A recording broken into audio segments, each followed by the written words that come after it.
Downcomer's hole-nya itu berapa? Nggak ada. Itu semua tertuang misalnya itu di dalam gambar ini. Ya, di gambar yang ini. Ini kursor saya terlihat? Apakah kursor saya terlihat? Terlihat, Pak. Oke ya. Terlihat. Jadi informasi ini harus Anda perhatikan betul-betul itu adalah di gambar-gambar yang disertakan. Tidak ada nanti itu Anda diberikan misalnya itu adalah downcomer's length gitu ya. Terus kemudian downcomer height, downcomer itu nggak ada. Tiba-tiba informasinya tinggal Anda masukkan ke dalam HYSYS gitu ya. Tinggal ini tidak ada. Ya, jadi Anda pinter-pinternya itu adalah melihat gambar ini mana yang nantinya itu ada menjadi misalnya wear height-nya, terus kemudian apa yang mana menjadi downcomer's hole-nya, exit hole-nya, itu yang mana. Nah, kalau misalnya merujuk kepada gambar ini, maka kalau misalnya kita ditanyakan berapa wear-nya gitu ya. Nah, kita harus mencari nih dari data ini mana yang menjadi wear-nya. Nah, kalau misalnya ini wear-nya itu adalah di sini nih. Ya, kalau misalnya Anda lihat di sini, ini nilainya itu adalah 75. Ya, karena apa? Ini ada tonjolan sedikit ke atas, terus kemudian ada plate ke bawah. Nah, ini pasti aliran cairan itu ke bawah melewati sini. Ya, jadi aliran dari atas itu pasti akan menuju ke nampan api. Kemudian limpahannya, overflow-nya ini pasti menuju ke sini. Jadi ini pinter-pinternya Anda sekali lagi itu adalah membaca bagaimana ini. Nah, wear-nya berapa? 75. Nah, ini Anda harus tahu juga nih. 75 berarti 75 itu apa? Satuannya apa nih? Ya. Nah, kembali lagi apa yang Anda lakukan di sini nggak ada informasi tentang satuan. Ya, Anda harus pergi ke bawah. Ya, Anda pergi ke bawah terus kemudian lihat satuannya di situ apa. Ya. Nah, kalau misalnya kita lihat di sini satuannya, ternyata ini ada satuan milimeter. Ya, berarti tadi itu kalau kita dapat nilainya 75, berarti wear height-nya dia ya atau ketinggian tanggulnya itu adalah 75 mm. Ya, atau 7,5 cm gitu ya. Nah, informasi 75 dapat dari gambar, milimeternya dapat informasi dari sini ya, tabulasi tabel ini gitu ya. Itu maka dari itu adalah kejelian Anda dalam membaca datasheet itu sangat penting. Ya. Nah, kalau misalnya saya bertanya kepada Anda, ini gambarnya akan saya perjelas lagi gitu ya. Anda kalau misalnya diminta jeli, kalau gitu downcomer exit hole-nya berapa nih? Ya, dari gambar ini. Downcomer exit hole. Ya, berapa ukuran lubang keluaran dari downcomers. Jadi liquid itu kan keluar dari downcomers. Ya. Ada yang bisa memberikan info? 370. Kenapa? 370.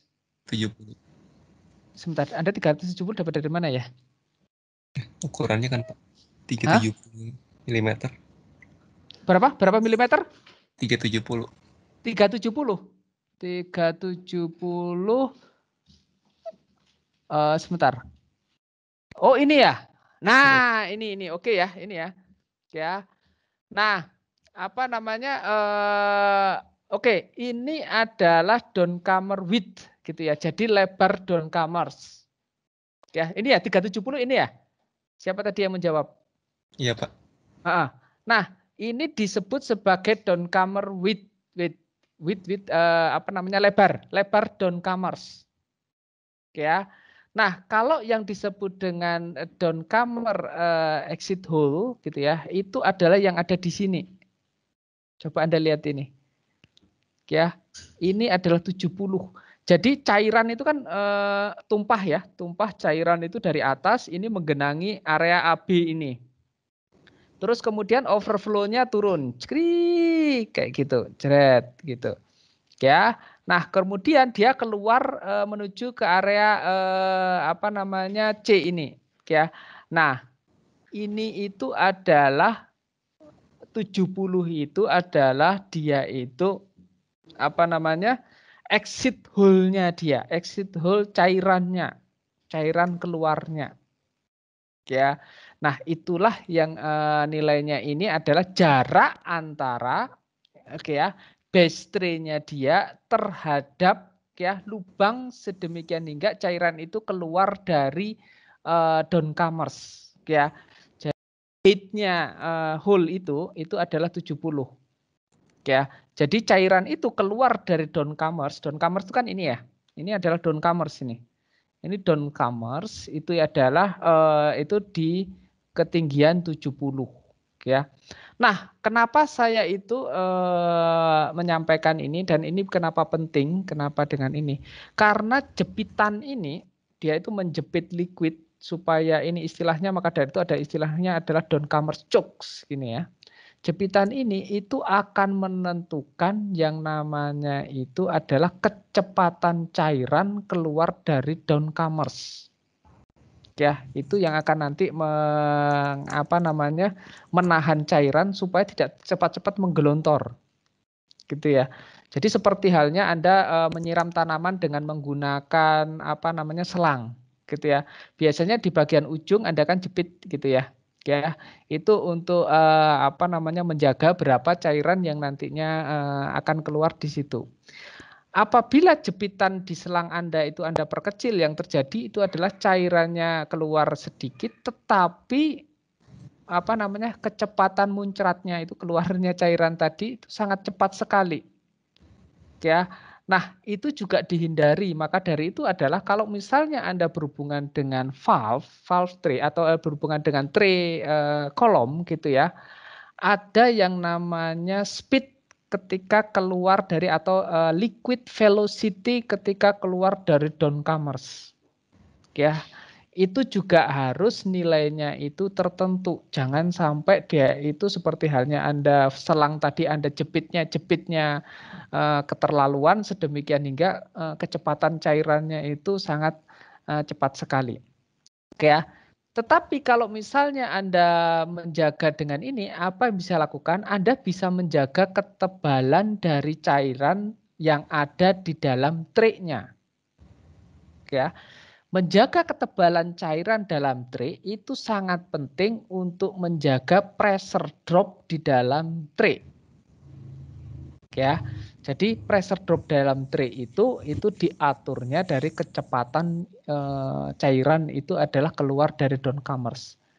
Ya. Nanti kalau misalnya dia terlalu cepat gitu ya, aliran terlalu cepat ininya bisa jadi nanti ketebalan cairan di dalam tray itu terlalu besar sedemikian hingga nanti itu dia akan. Oleh karena itu kalau misalnya Anda lihat downcomers ini sebenarnya ada level bisa naik, bisa turun. Ya itu memang dijaganya di situ. Ya. Jadi kalau misalnya tiba-tiba ada aliran tiba-tiba alirannya itu membesar gitu ya. By somehow itu tiba-tiba ada gerojokan cairan dari atas itu yang membesar. Nah, ini level di downcomers akan naik. Tapi ini yang keluaran di C ini akan tertahan. Ya. Jadi ini adalah mekanisme bagaimana kita menjaga level cairan atau ketebalan cairan di dalam tray. Ya. Nah, kenapa ketebalan ini sekali lagi itu adalah berhubungan dengan pressure drop. Ya, kalau pressure dropnya terlalu tinggi, gitu ya, yang terjadi ini adalah cairan ini sulit mempenetrasi. Kalau gasnya sulit mempenetrasi tray-nya. Jadi gas ini susah naik ke atas karena ketebalan cairannya tebal sekali. Ya. Nah, ini akan menimbulkan akumulasi sedemikian hingga nanti pressure drop-nya akan tinggi. Ya, jadi itu sekilas bagaimana penjagaan supaya performa di dalam tray-nya itu adalah ini. Oke ya, jadi ini yang berhubungan dengan downscomer exit height atau exit hole ya. Dinilainya itu adalah 70 mili ya. Tadi yang teman Anda sampaikan itu adalah downcomer width. Ya. Nah, downcomers ini ada dua. kalau misalnya di sini gitu ya, ini tipenya itu adalah keluarannya ada 4 ini. Diet 1, 2, 3, 4.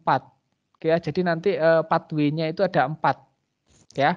Ada yang bisa keluar dari tengah, ada yang bisa keluar dari samping, terus kemudian mengalirnya dari sini. Oke ya, mengalirnya dari atas itu dari sini. Nanti turunnya itu bisa dari sebelah sini, bisa dari sebelah sini, bisa dari sebelah sini.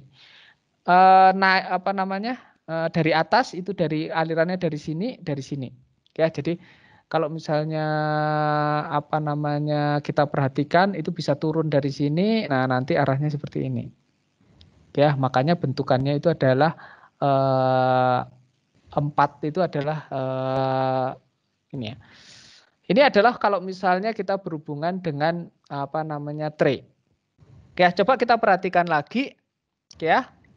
Informasi yang lain ini adalah terkait dengan apa namanya bagaimana nozzle dan lain sebagainya biasanya tidak terlalu diperhitungkan untuk bagian nozzle dan lain sebagainya. Nah, kita masuk ke halaman yang ketiga. Ya. Halaman ketiga itu menyimpan informasi yang penting itu adalah terkait dengan number of pass 4. Ya, number of pass itu 4. Kemudian tipe tray-nya valve tray. Ini ingat-ingat ya mata kuliah apa namanya pemisahan divisional gitu ya. Valve tray itu yang seperti apa sih? Apa bedanya dengan shift tray? Kalau yang kosong-kosong itu apa? Yang lubang-lubang hanya lubang-lubang itu apa? Shift tray atau valve tray? Tipe tray yang dia cuma punya lubang-lubang banyak. Masih ingat? Shift tray, Pak. Ya, shift tray gitu ya. Kalau valve tray itu ada tutupnya. Ya, dan tutupnya itu biasanya bisa naik, bisa turun bergantung dari kecepatan gas melewati dia. Gitu ya. Itu adalah tipe valve tray gitu. Oke. Nah, informasi penting lagi itu adalah diameter. Diameter di sini adalah 3.500 mm atau 3,5 meter. Kemudian tray spacing ini juga penting, yaitu 6,7. Ini adalah untuk memberikan volume kepada gas. Ya, jadi kalau misalnya Anda punya pressure drop yang terlalu tinggi, ya, caranya untuk menurunkan pressure dropnya gimana? Ya udah gedein aja untuk bagian spacingnya, karena Anda memberikan volume yang lebih untuk gas di situ. Ya, biasanya nilainya itu adalah sekitar 0,5 sampai dengan 0,7 meter. Gitu ya. Jadi 675 mm itu setara dengan 0,675 meter. Gitu dari ini. Oke, baik. Itu adalah terkait dengan datasheet. Terus kemudian ini modul ini sudah saya develop gitu ya. Dulu untuk suatu workshop. Ya, jadi ini nanti tinggal ikuti saja gitu ya terkait dengan apa namanya bagaimana kita memasukkan apa namanya parameter-parameter yang ada ya. Nah, ini untuk versi HiSys yang lama. Jadi kalau misalnya Anda punya versi HiSys-nya itu versi 8 gitu ya, versi ini nah itu bisa Anda gunakan ini. Oke, kita buka filenya. Kebetulan kan kalau nggak salah kemarin juga saya sampaikan file HiSys-nya ya, betul? Oke ya, kita buka aja file HiSys-nya.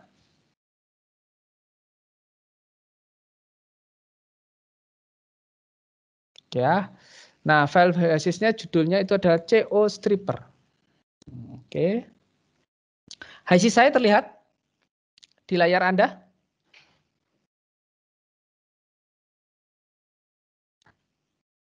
Masih loading, Pak.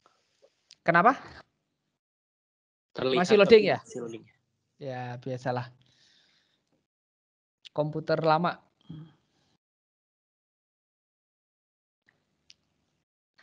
Oke. Baik, untuk case ini Anda tidak perlu mendefinisikannya. Saya sudah mendefinisikan apa namanya laju alir, komponen dan lain sebagainya. Jadi Anda tidak perlu apa namanya mempermasalahkan itu gitu ya. Terus terang aja untuk input dan lain sebagainya, propertinya itu saya ambilkan dari kasus yang dulu pernah saya evaluasi gitu ya. Nah, kita untuk kali ini kita fokus saja kepada hidrodinamika gitu ya. Nah, kalau misalnya Anda lihat gitu ya di dalam HiSys lama itu ada yang namanya tray sizing. Ya, jadi Anda klik equipment terus kemudian lihat di tray sizing ini Ya. Ada speknya. Nah, di spek ini apa yang harus kita lakukan? Kita masukkan parameter-parameter tadi itu yang ada di datasheet tadi. Ya, contohnya tadi section diameternya berapa? 3.500 mm. Di halaman berapa? Di halaman 3. Ya, kalau misalnya kita lihat datasheet ini di halaman 3 itu ada tuh. Tower inside diameter. Ya, 3.500. Tray spacing 675. Nah, inilah yang nantinya akan kita masukkan di sini. Oke ya. Jadi saya punya tray-nya ya adalah sekitar 23 tray. Ya. Tipenya itu adalah valve dapat dari mana? Dapat dari informasi ini. Ya, type of tray-nya itu adalah valve tray. Ya, ini informasinya ini. Oke, kemudian modenya saya tidak mendesain, maka dari itu ada dua pilihan, desain atau rating. Saya rating karena saya mau melakukan evaluasi itu ini existing. Ya. Section diameter itu ada dari datasheet-nya, itu nilainya itu adalah 3.500. Oke. Terus kemudian foaming factor, ya. Jadi foaming factor itu adalah tendensi dia atau kecenderungan dia fluida yang ada di situ, terutama cairan, itu membentuk foaming, gitu. Nilainya itu biasanya di antara, ya ini bergantung dari ini. Kalau Anda punya fluidanya itu tidak membentuk foaming, biasanya nilainya 1. Ya, tetapi kalau ada kecenderungan membentuk foaming, itu nilainya itu adalah di bawah 1, misalnya 0,9 atau 0,8 gitu ya. Nah, apa yang disebut dengan foaming dan apa pentingnya foaming di dalam hidrodinamika? Ingat, foaming itu adalah pembentukan buih atau pembentukan busa, gitu ya. Nah, apabila busa ini terbentuk, ya, dia akan memberikan yang namanya pressure drop tambahan. Karena apa? Di dalam tray spacing yang harusnya itu bersih dari liquid, gitu ya, itu ada kumpulan buih-buih cairan yang menempati posisi tray spacing. Jadi gas itu untuk ke atas itu ada delta tambahan. Ya. Jadi yang namanya foaming itu ya biasanya itu berusaha kita hindari. Ya, maka ada istilah injeksi anti foaming. Ya. Nah, itu adalah contohnya. Oke. Terus kemudian maksimum delta ini cuma parameter aja, maksimum para deltanya ya, maksimum flooding yang kita set itu berapa? Ya, ini cuma memberikan guidance saja. Maksimum yang kita inginkan itu adalah berapa, ya. Nah, terus kemudian shift valve method perhitungannya itu adalah dengan menggunakan glitch, ya. Makanya ada istilahnya kalau misalnya Anda pernah dengar code glitch gitu ya. Nah, itu adalah salah satu vendor tray yang terkenal ya, karena dia juga mengeluarkan metode perhitungan glitch. Ya, terus kemudian number of flow path itu ada di informasinya di sini, yaitu numbernya itu adalah number of pass. 4 pass gitu. Jadi kita masukkan di sini nilainya 4. Tray spacing tadi 675, jadi 0,75 meter. Ya. Terus tray thickness itu adalah 2 mm. Ya, ini biasanya defaultnya memang sekitar nilai ini. Oke, baik. Terus kemudian apa yang perlu kita tambahkan lagi? Ya, ini ada di bagian tray internal. Ya, tray internal ini adalah Anda informasi-informasi di halaman 1 tadi. Ya. Contohnya informasi itu adalah ya di sini downcomer clearance. Downcomer clearance itu yang mana? Itu adalah downcomer exit hole. Jadi yang tadi itu saya nilainya itu adalah 70 tadi. Ya. Tapi ini satuannya kalau nggak salah di dalam HISIS ini inch ya. Ya, jadi 70 mm itu setara dengan 2,75 inch. Ya. Terus ini ada wear height atau ketinggian tanggul, ya. Nah, ini adalah 75 ini. Ya, nah ini 75 ini ya. Jadi ini ya downcomer suite dan lain sebagainya ya. Jadi nanti Anda akan bisa melihat hasilnya itu adalah dengan nah ini dia performance. Anda bisa lihat ketika semua inputan tadi sudah ada isi ya, Anda akan mendapatkan bahwa maksimum flooding-nya itu di 75, terus downcomer backup-nya itu adalah di 34. Tadi Anda set maksimum flooding-nya itu adalah 80 ya. Sekarang yang terhitung itu adalah 75, berarti aman. Oke, baik. Itu adalah dengan menggunakan Aspen HYSYS versi lama. Ya, bagaimana dengan versi yang baru gitu ya. Versi yang baru Anda tinggal double klik ke kolomnya ya. Terus kemudian Anda masuk ke internal. Ya, jadi kolomnya di sini ada apa desain, parameter, site of internal, klik internal. Oke. Setelah Anda klik internal, Anda klik add new seperti kemarin, minggu kemarin yang kita lakukan. Ya, seperti yang kita kemarin kita lakukan. Nah, ya, ini sudah diberikan mulai dari stage 1 paling atas sampai dengan stage 23 bawah. Oke. Nah, terus kemudian tipenya internal tray-nya kita akan menggunakan tipe tray, bukan tipe packing. Oke. Terus kemudian oke ya, ini lebih detail daripada sebelumnya. Tipe packingnya pakai apa? Ya, balas V1, V itu dari valve gitu ya. Ada dua, misalnya balas V1 sama V4 kalau misalnya di HYSYS gitu ya. Jadi kita gunakan aja sekarang itu adalah balas V1. Ya. Terus kemudian number of pass-nya itu adalah 4 sesuai dengan ini gitu ya, sesuai dengan apa yang kita estimasikan. Kemudian kita ubah saja diameternya. Diameternya diberikan defaultnya itu adalah 3,034. Padahal sebenarnya itu adalah kalau merujuk kepada datasheet ini, data diameternya itu adalah 3.500. Jadi ini adalah 3,5 meter. Oke. Trace spacing-nya itu adalah sekitar 0,675. Jadi saya ganti juga di sini 675. Enter. Oke, sudah. Kalau misalnya sudah, coba kita lihat bagian internal kita. Kita klik view. Ya, nah keluarlah internal kita. Ya kan persis seperti gambar yang ada di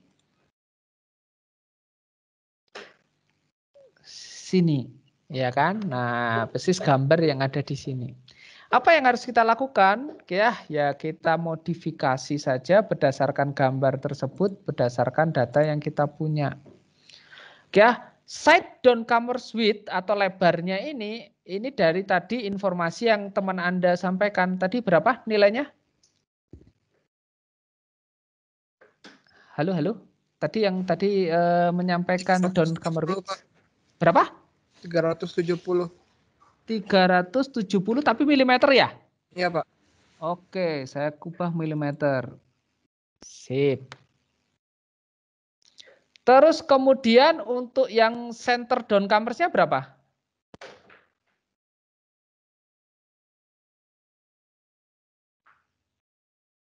Center downcomer dari datasheet-nya?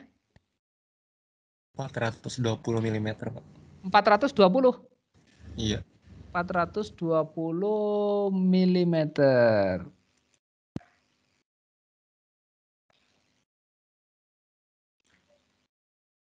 Oke. Ada informasi lain? Ada wear height-nya berapa tadi? 75 ya? 75 mm ya? 5 mm. Downcomer clearance? 70 mm.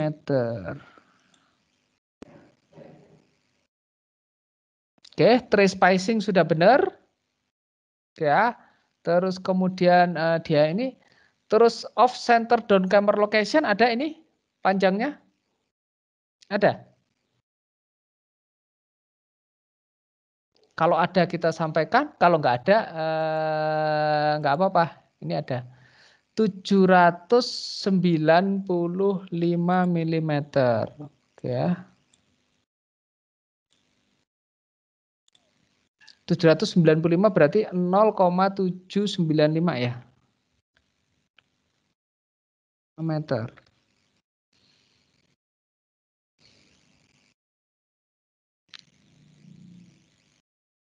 Oke, terus kemudian ada lagi. Oke, sebentar. Ini kita delete dulu ya. Tadi berapa tadi? 0,78 ya. Oke ya. Ada lagi informasi yang bisa kita sampaikan. Diameternya 3,5, 0,675. Ini ada yang kita bisa tampilkan di sini. Ini saya tidak ada informasi. Nah, kalau misalnya tidak ada informasi ya udah nggak usah dipaksakan. Misalnya ya, ini kita tidak tahu berapa untuk tadi kan lebar downcomersnya ya. Tapi kalau misalnya panjang dari downcomer tidak ada informasinya, tidak usah dipaksakan kita itu punya informasi tersebut gitu ya. HiSys itu sudah memberikan defaultnya. Ya, default nilai tersebut sedemikian hingga nantinya kita itu apa namanya ini. Nah, apa yang kita bisa lakukan terkait dengan data ini gitu ya. Jadi kita bisa klik ke result. Ya. Result di sini ya kita bisa lihat gitu ya perhitungannya terkait dengan hasilnya ya. Anda bisa lihat secara summary atau Anda bisa melakukan tray per tray.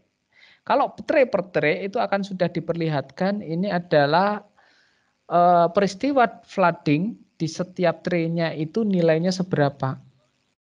Gitu. Atau kalau misalnya Anda mau melihat secara garis besar, Anda bisa melihat dari hidrolik plotnya. Ya, jadi ini HiSys sudah memberikan hidrolik plotnya. Nah, ini hidrolik plotnya. Ya, jadi hidrolik plotnya Anda bisa lihat kalau posisi di bagian vapor, gitu ya, jari vapor itu masih punya rentang ya dari ujung yang sebelah sini sampai dengan ujung yang sebelah sini, dan dia posisinya di sini. Ya, jadi posisinya itu di tengah-tengah. Liquidnya juga sama, dia punya rentang itu di ujung sebelah sini, kemudian di area sebelah sini. Nah, dia posisinya itu di tengah-tengah. Ya. Nah, yang harus kita hindari itu adalah jangan sampai titik operasi ini berada di atas dari apa namanya dari jendela operasi ini ataukah di bawah. Ya. Ini yang kita hindari kalau misalnya kita apa namanya melakukan evaluasi hidrodinamika. Ya, beberapa kalau misalnya Anda memiliki permasalahan yang berhubungan dengan misalnya itu adalah posisinya di atas, gitu ya. Posisi di atas berarti nanti itu estimasinya itu adalah ukuran dari distilasi Anda kurang. Biasanya apa yang kita lakukan kalau misalnya seperti itu, gitu ya, diameternya kita tambahkan. Ya, kalau seandainya diameternya tidak bisa diubah, apa yang kita lakukan? Tray spacingnya kita tambah. Ya, kalau misalnya tidak ada yang bisa kita lakukan terkait dengan hal tersebut, internalnya yang kita lakukan perubahan. Ya, kalau berhubungan dengan internal, gitu ya. Kalau berhubungan dengan internal, ya. Bagaimana cara mengurangi pressure drop misalnya, atau bagaimana caranya supaya saya itu apa namanya ini wear-nya Anda bisa ganti, gitu ya. Jadi supaya tidak terjadi pressure drop yang berlebihan, wear-nya Anda turunkan, ya. Karena apa? Wear itu akan menentukan ketebalan cairan di dalam tray-nya. Ya, jadi kalau ketebalan cairan turun, ya lebih mudah gas untuk mempenetrasi di dalam tray-nya. Ya, jadi ini bisa Anda ubah-ubah, misalnya wear-nya itu akan saya ganti dan lain sebagainya, gitu ya. Tray-nya bisa saya ganti dan lain sebagainya, gitu ya. Nah, ini kalau misalnya ada pertanyaan lagi, Pak, kalau misalnya apa namanya diameter kolomnya nggak bisa saya ganti, trace spacingnya nggak bisa saya ganti, terus kemudian internalnya nggak saya basi, berarti intinya itu adalah kapasitas kolom destilasi Anda sudah maksimum, tidak bisa ditambah lagi, gitu. Karena apa? Karena sekali lagi yang ingin saya sampaikan di sini, gitu ya, titik operasi Anda ya terkait dengan operasi ini akan mengikuti garis oranye ini. Jadi kalau misalnya Anda menaikkan laju alir inlet, ini garis titiknya ini akan naik ke atas ini. Ya. Nah, kalau misalnya sudah melebihi maksimumnya gitu ya, sudah melebihi maksimumnya berarti itu adalah batas operasi Anda. Ya. Nah, biasanya kalau di industri seperti apa terkait dengan evaluasi ini, biasanya bos Anda akan menanyakan, ya, saya itu masih bisa menambah berapa laju alir lagi.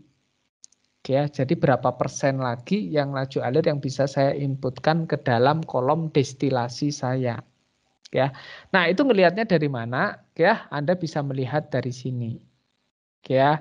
Nah, kalau misalnya demikian, apa yang Anda lakukan? Itu Anda lihat nih. Nah, Anda lihat gitu ya, ini berapa sih jaraknya terhadap operasi Anda. Ya. Oke, baik. Apakah ada yang ingin ditanyakan terkait dengan evaluasi hidrodinamika ini?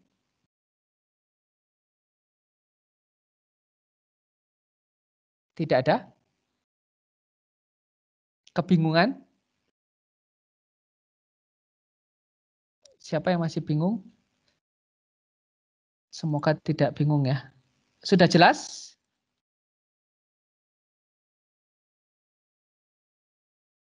Fahri, sudah jelas Fahri? Sudah Pak.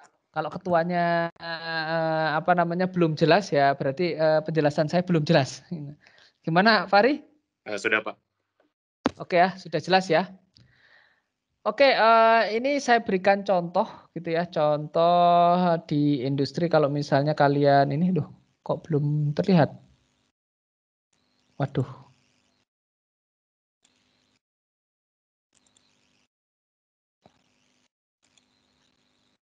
Oke, sebentar. Ini oke, semoga ini jelas. Nah, ini dia. Oke ya. Ini salah satu contoh untuk apa namanya datasheet gitu ya, datasheet di tray gitu ya. Nah, ini persis sama seperti yang tadi ya, seperti yang kita terima. Nah, ini dia ya. Coba bayangin ya kalau sekarang HiSys sudah bisa mengeluarkan zaman dahulu gitu ya, zaman dahulu orang itu membuat apa namanya kurva hidrodinamika itu adalah ya seperti ini gitu ya. Jadi mereka bikin itu adalah persis sama tetapi mereka itu menebak-nebak gitu ya. Jadi menebak-nebak di sini ada garis flooding, terus garis sweeping, terus kemudian ada jet flood atau entrainment, terus kemudian downcomers backup dan lain sebagainya. Nah, garis sini itu adalah garis operasinya. Titik di sini adalah titik operasinya. Ya. Jadi apa namanya? Ini zaman dahulu sekali. Ini adalah apa namanya punyanya PT Badak gini. Dengan ini. Ya, jadi garisnya juga sama. Laju alir vapor, laju alir liquid. Ya. Jadi untuk evaluasi hidrodinamika memang kita rely kepada rejim hidrodinamika di kolom gitu ya. Jadi semuanya akan sama bagaimana mengevaluasinya. Jadi kalau misalnya ditanya berapa yang saya bisa handle lagi kalau misalnya ada penambahan laju alir ya udah ya berapa titik ini bergeser menuju ke titik maksimumnya itu. Ya, jadi ini. Ya. Jadi ini tahun berapa ya? Tahun udah lama sekali ini. Ya. Ini salah satu train C kalau nggak salah dari apa namanya PT Badak gitu ya. Yang mengeluarkan ini adalah ya siapa nih? Coach. Oh ya, ini Coach Glitch ini. Coach internasional, Coach Glitch.